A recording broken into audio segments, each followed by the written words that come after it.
All right, looking at the events immediately following, immediately following the birth of Christ. Our last study dealt with the birth itself, particularly the events leading up in Luke chapter 2, Matthew chapter 1. Now we're going to move deeper into Luke chapter 2 and also into Matthew chapter 2 and piece together the events that are found, because the events that are found in Matthew are not exactly the same as those that are found in Luke. And it's not that they're contradictory to one another, it's that they are complementary to one another, and that one details one event in the life of Jesus, while another details a separate event in the life of Jesus. And when we consider the audience of each of the two gospel accounts, thinking about specifically Matthew and Luke, I think these things will be made clearer to us as we consider them in light of the overall context and the story of the birth of Christ. Now, Luke chapter 2, Luke chapter 2, and verses 8 through 20 contain the account of the appearance of the angel to the wise men and the announcement of the birth of Christ not the wise men, the shepherds, and the announcement of the birth of Christ to those shepherds and their response. And then the presentation of Jesus at his circumcision, then the presentation of Jesus for the sacrifice that was offered in accordance with the law, and then the events surrounding the wise men, the magi. The word there's magi, that is found in Matthew 2, beginning in verse 1. And then Luke comes back around and tags on at the very end of all those events. And so we'll tie all this together when we get to the bottom of this first page. And I've got about an order of about 6 things that happen in response, or in order to draw the two accounts together. Now, note it says, makes a note that the proclamation of the birth of the Christ was made first to shepherds keeping watch over their flock by night. And there are so many things, there are so many details, for lack of a better term, peculiarities, oddities that we would think about in regard to these events. Why not some priest somewhere? I think as we continue on, we obviously know why not the king, but why not a priest? Why not? Why shepherds out in the middle of the fields? And why these shepherds? Just so many unanswered questions. But yet this was the course that God chose by which to reveal the coming of His Son to the world. And in the third line, it makes a great statement. It says, the birth would have been basically unnoticed except for these shepherds. In other words, if the angel hadn't appeared to these shepherds and told them what was going on, and then had they not responded as they did to that news, and then what they did after they found Jesus, nobody would have had any idea that Jesus was born.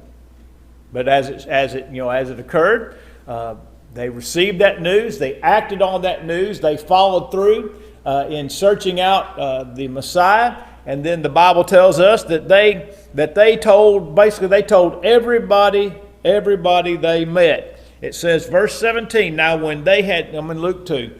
Now when they had seen him, they made widely known the saying which was told them concerning this child.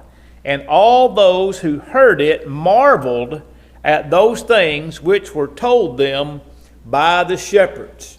Why these shepherds? Well, maybe they had a wide circle of influence. Shepherds were fairly nomadic, at least to some degree.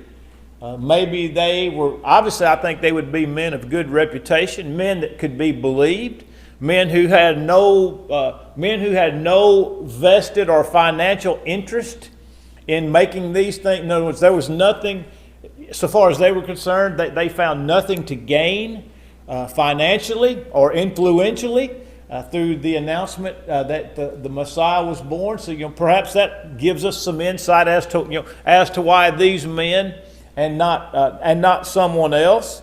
I note it says they have been called the first evangelists because they told everyone they met. And the word evangelist is a word that simply means a bringer of good news. If you look at the word evangelist itself, you see the word right in the center of it is angel. In the middle of the word evangelist is the word angel. And an angel is a messenger, divine or otherwise. Sometimes angels or angelos are spiritual beings, such as Gabriel or Michael the archangel. And sometimes they are human beings that are sent by God with a message, such as the apostles or others. And so, and the opening, or I should say the prefix, even though it's EV in its pronunciation, the word itself, or the prefix itself is EU, which means good.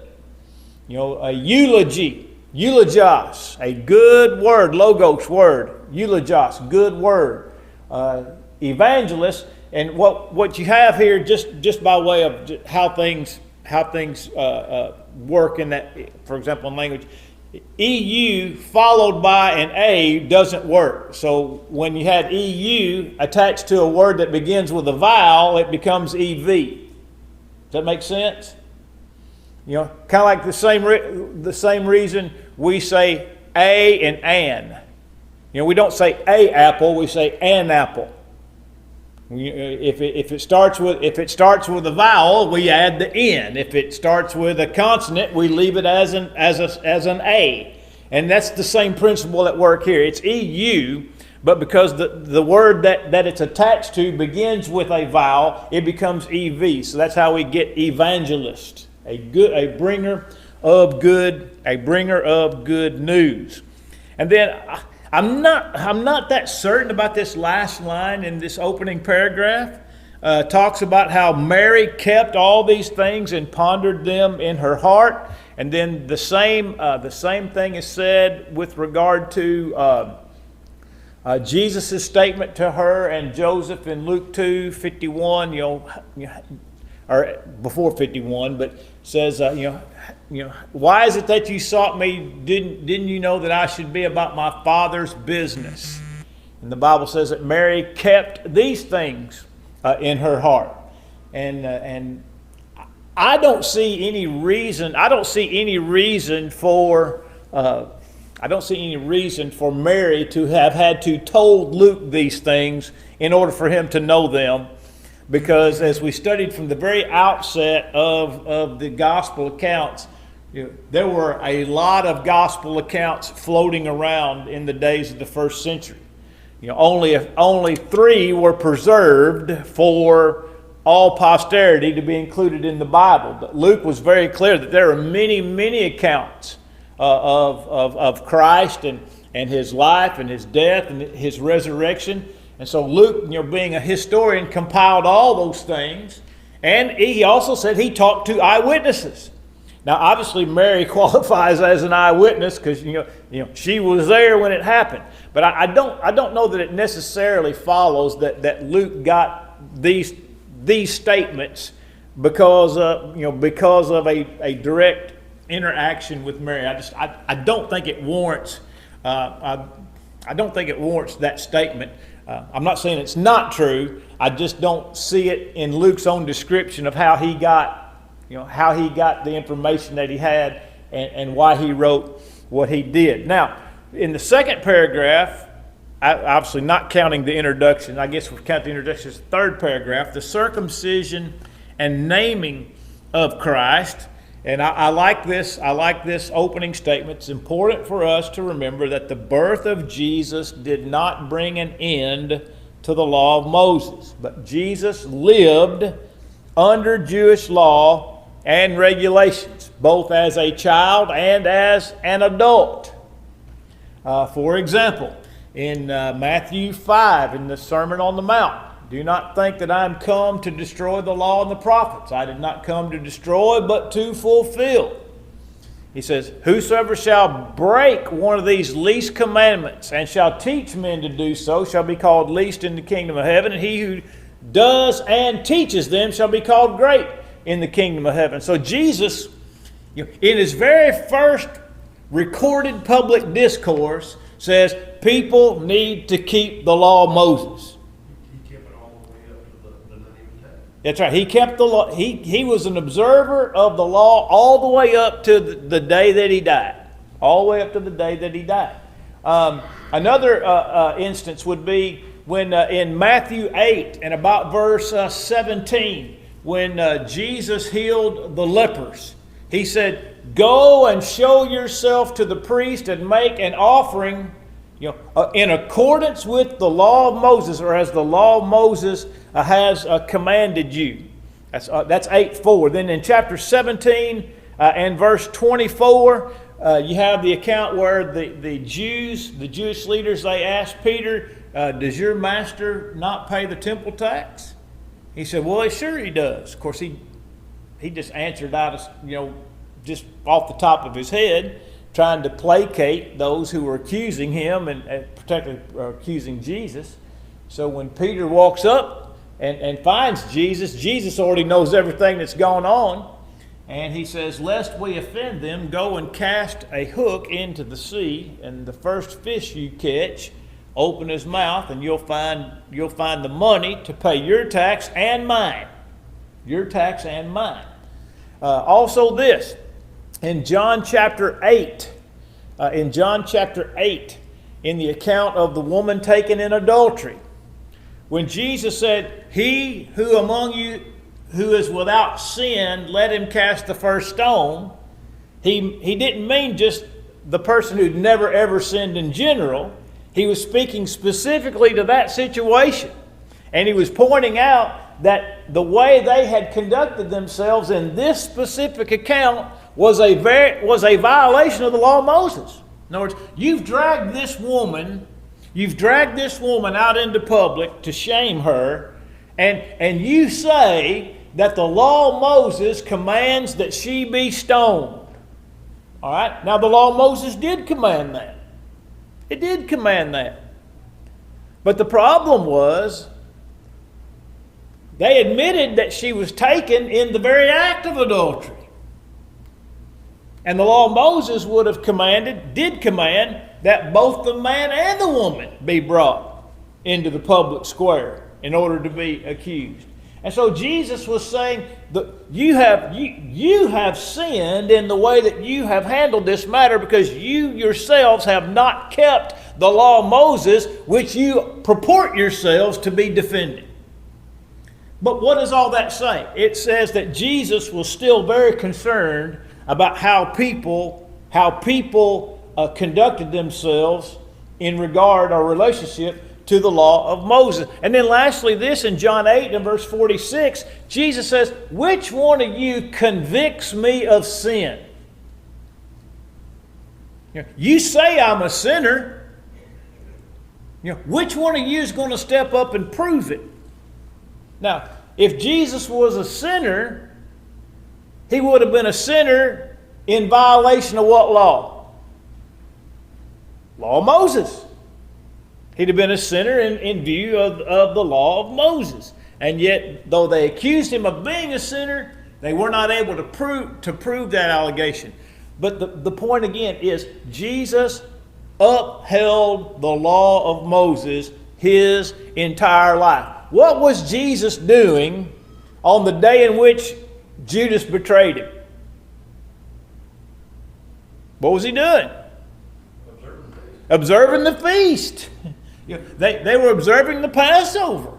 And so, as John said, right up till the day he died, Jesus was a diligent, faithful observer, follower of the law. In that example that we follow, they observed that feast. Then they had their first whatever Lord's Supper. Right. Yeah, they observed the Passover, That's right. and at the end of the Passover, then we have the observance, or no, the institution. The institution. There were two meals there. Right. There were two events. Yeah, a Passover, the Passover, and then which was already instituted. Then the institution of the Lord's Supper, which was to be carried on, obviously in the course of the life of the church. And so Jesus lived all of his life upholding. And by the way, he agreed with the law of Moses. And I think that's important for us to remember. That when people, and this goes back to, people oftentimes accuse us because they don't understand the difference between the Old and the New Testament. And they accuse us of not following certain rules and regulations that are found in the law of Moses because they don't understand that law has been done away with. But I think it's important for us to remember that Jesus agreed with all the law of Moses. I mean, he gave it. Right. I mean,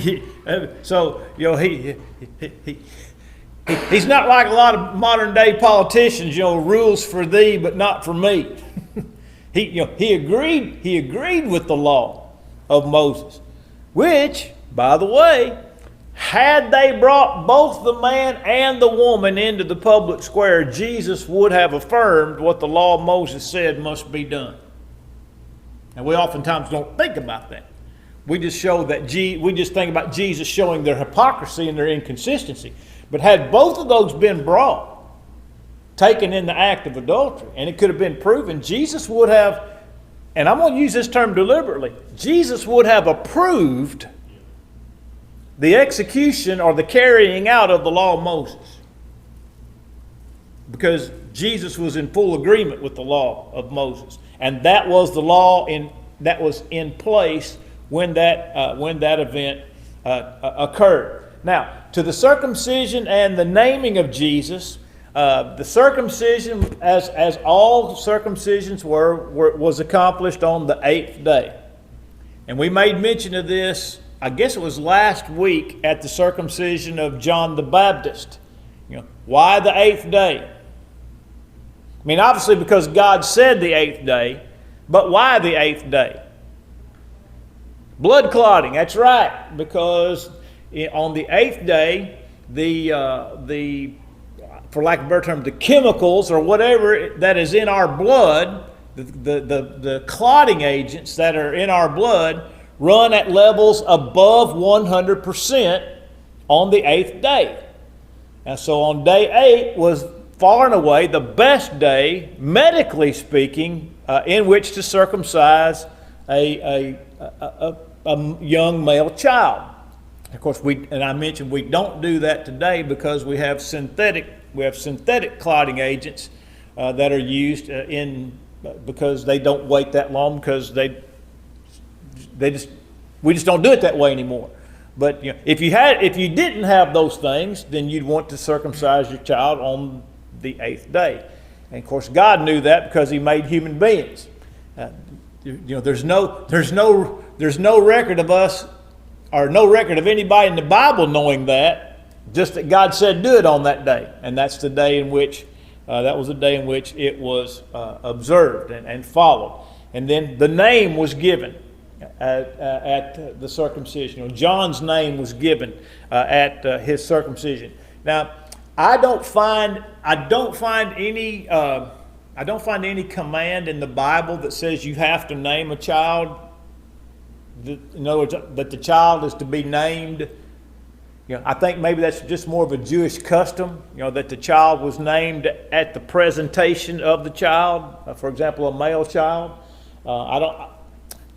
I've never read anything that says you name your boy when you have him circumcised. It just seems to be a Jewish tradition. Also, it would have been the first public presentation of a child. to take a child to the priest in order to be circumcised. But there were other things that were done. There was also the price of redemption. When we read in the Old Testament that in the book of Numbers, God said, everything that opens the womb belongs to me. He says it doesn't matter if it's a man or if it's an animal or if it's an unclean animal. Everything that opens the womb belongs to me. And but obviously, parents were not obligated to give their firstborn child to the service of the Lord in the same sense that Hannah did. Okay, but there was a redemption that was paid. In other words, you brought that child to present the child generally in the temple, and I believe it was 5 shekels, if I'm not mistaken. I read it this morning; it's escaped me, but a redemption price was paid to redeem the child, so the parents could take the child home. And it shows that 40 days after the birth of a son, the Jewish mother was to go to the temple for a ceremony of purification, which included a sacrifice. Now, hold your mark there in Luke chapter 2, and turn with me back to the book of Leviticus chapter 12.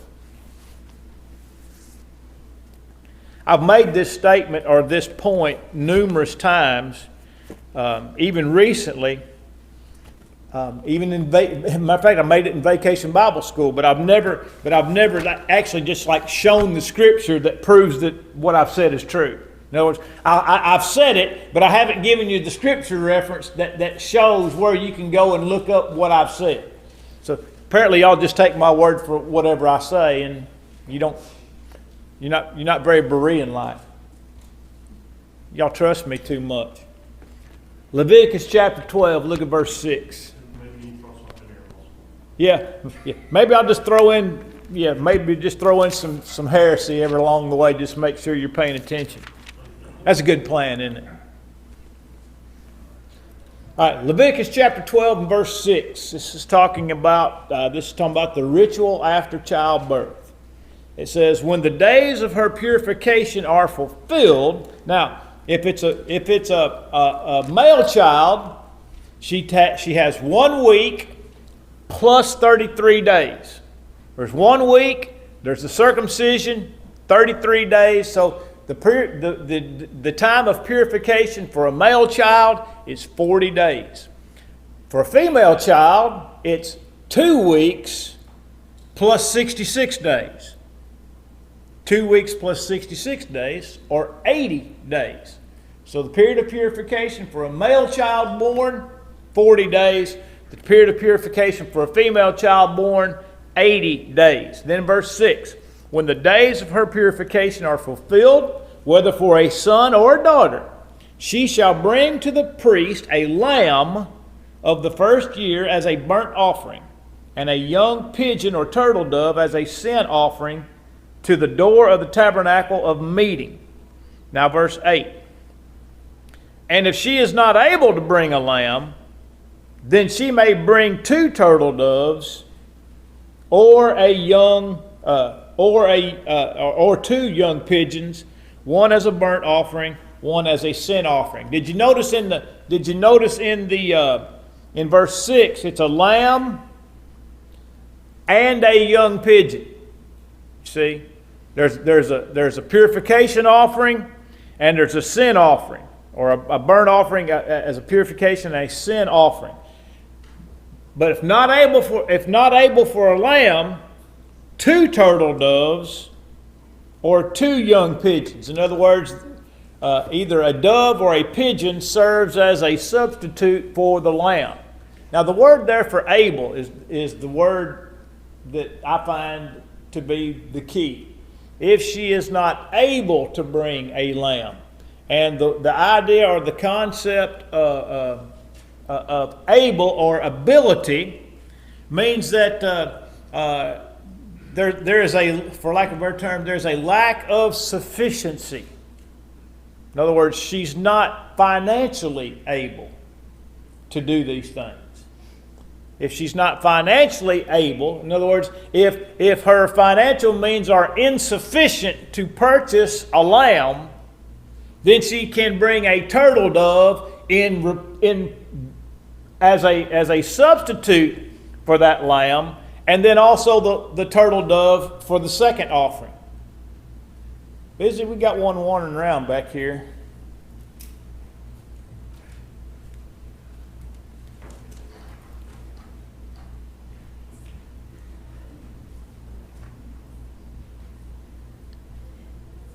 All right, so Mary and Joseph come to make their offering. Now back to Luke chapter 2. Look at verse 24. It says, to offer a sacrifice, this is Mary coming, to offer a sacrifice according to what is said in the law of the Lord, a pair of turtle doves or 2 young pigeons. So in other words, the text is assuming that Joseph and Mary are not financially able to afford to bring a lamb.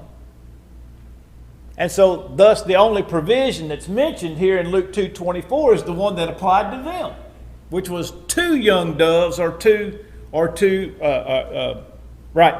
turtle doves or 2 young pigeons. So what does that tell us about Jesus' parents? They were poor.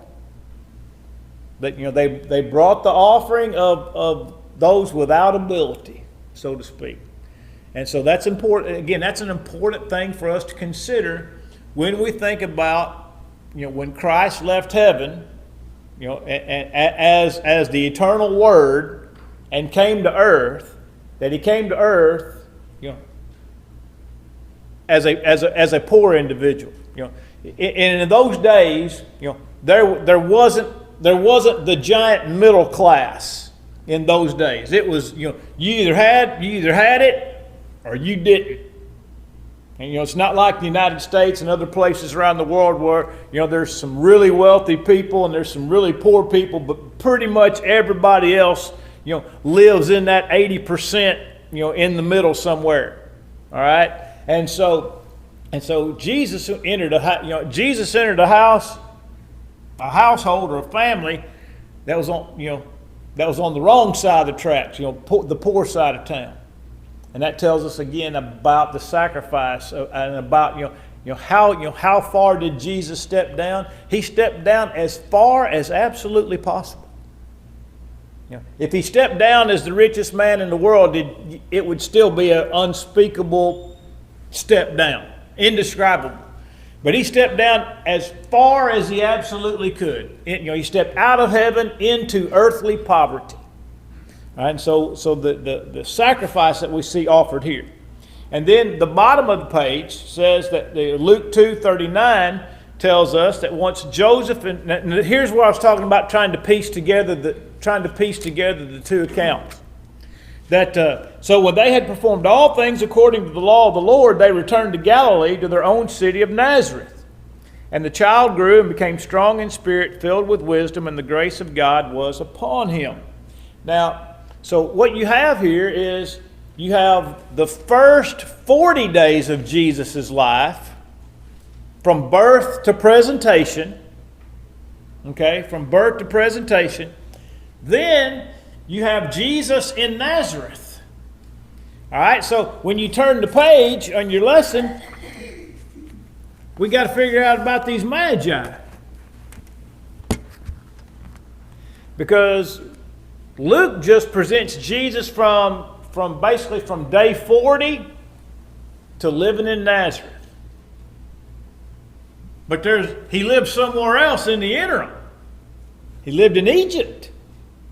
Because when we read about the wise men or the magi in Matthew chapter 2, beginning in verse 1, they saw his star in the east and they came to Jerusalem to find Jesus.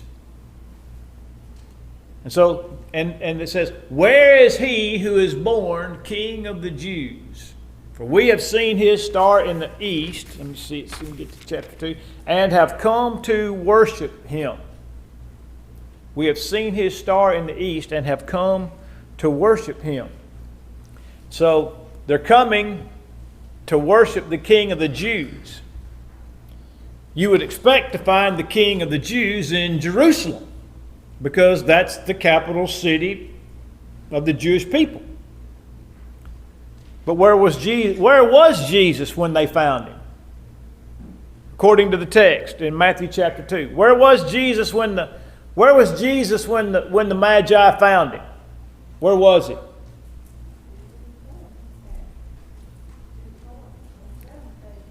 What? Wait a minute, wait a minute. Matthew chapter 2. It's all right. In Matthew chapter 2, they went and looking for the King of the Jews, and Herod had to find out from the priests. The chief priests and the scribes were gathered in verse 4 to inquire then where the Christ was to be born. And they said in Bethlehem, in the land of Judah. And so they went to Jerusalem hunting the king, this King of the Jews. They found out he was still in Bethlehem. He's still in Bethlehem. And so this is likely, in the first 40 days. This is likely in the first 40 days. Because Mary is still in her period of purification and has not yet, in all likelihood, has not yet come to Jerusalem to present Jesus in the temple. But then when the wise men didn't go back and tell Herod where that they found him and went home another way, then Herod sought to kill all the children born in that district, which is oftentimes referred to as the slaughter of the innocents. But Joseph had been warned by God to take the child to Egypt. They had never lived in Nazareth up to this point in time. It wasn't until Jesus came back from Egypt with his family that they lived in Nazareth of Galilee. And so in a timeline, now I've got this written on the previous page because there's room there, okay? A timeline of these events to me would be, number one, Jesus born in Bethlehem. That's number one, Jesus born in Bethlehem. Number two, shepherds visit. Number three, wise men visit.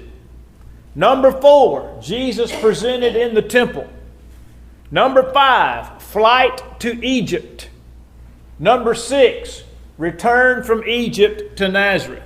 You see, in Luke's account there in verse 39 of chapter 2, it goes straight from his presentation on day 40 or so, which is probably because Bethlehem was close to Jerusalem, so it wasn't it was a day trip to Jerusalem. Luke jumps right to Jesus went to Galilee and lived in Nazareth. Right? He skipped the whole Egypt thing. He skipped the whole Egypt thing. Now, I'm gonna start handing out lesson 8 while I finish this up. The reason Luke, grab them up. The reason Matthew mentions the Egypt sojourn is because it had to be done to fulfill the Old Testament. You know, out of Egypt I have called my son. You know, and so Matthew records this event also because of the slaughter of the babies, which was also foretold in the book of Jeremiah. So Matthew records this event because there are a number of Old Testament prophecies that are fulfilled by it. Luke is likely a Gentile, writing to a Gentile, and Jesus' sojourn in Egypt is of no particular importance to Theophilus, also being a Gentile. All right, and so that's why Matthew includes this Luke does not. Luke just jumps straight to Jesus is presented. Then after these things, he lived in, they went to Galilee and lived in Nazareth there in verse number 39. And so I think that's the timeline that fits. Born in Jerusalem, shepherds visit, wise men visit, because they both visited him in Bethlehem. Jesus presented in the temple. Joseph warned, flight to Egypt, return to Galilee and the city of Nazareth. So to me, that's the best timeline. Now, Lord willing, it won't be next week. In 2 weeks, we will look at the wise men, the application. There's some things I want us to think about with regard to these wise men. And then the questions in Lesson Plan 7. But go ahead and start work on Lesson Plan 8 in case the time permits us to get into that next time around.